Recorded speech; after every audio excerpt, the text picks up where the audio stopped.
Hamas. China's foreign ministry said that Hamas and Fatah agreed to end their divisions and form an interim national unity government during negotiations in China that ended today. What's your take on this agreement? So we have not yet reviewed the text of the so-called Beijing Declaration. Of course, that we will do that.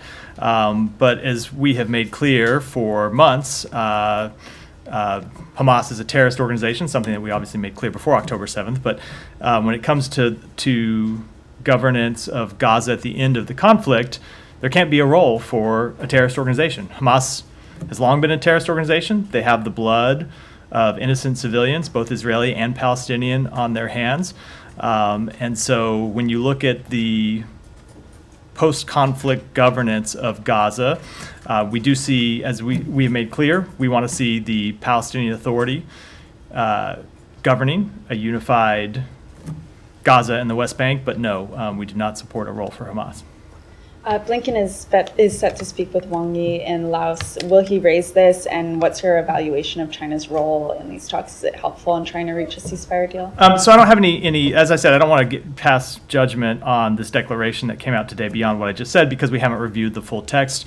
I want us to be able to look at it and give a more thoughtful response, which of course we will do. But when it comes to China's role, I think, as you know, the Secretary has talked to Wang Yi a number of times about playing a constructive role in Middle East diplomacy since the outbreak of the conflict. He called Wang Yi from Saudi Arabia on our very first trip to the Middle East just a week after October 7th, and he's spoke to him on the phone a number of times and spoke to him when we've had the occasion to travel to China and when Wang Yi has had the occasion to travel here.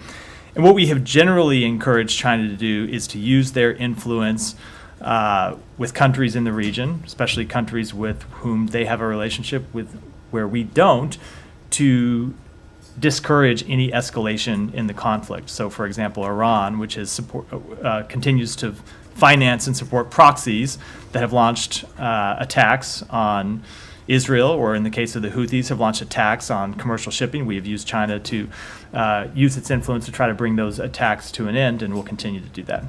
And then Israel's foreign minister said that instead of rejecting terrorism, Abbas embraces murderers and rapists of Hamas. Are you concerned that this could complicate reaching a ceasefire deal, this response from Israel? We don't think that anything related to this declaration should in any way have an impact on the ongoing discussions to reach a ceasefire. As you've heard us say, we think it's an agreement is in sight. We think it's achievable. Doesn't mean we'll get there, but we have made progress in the talks.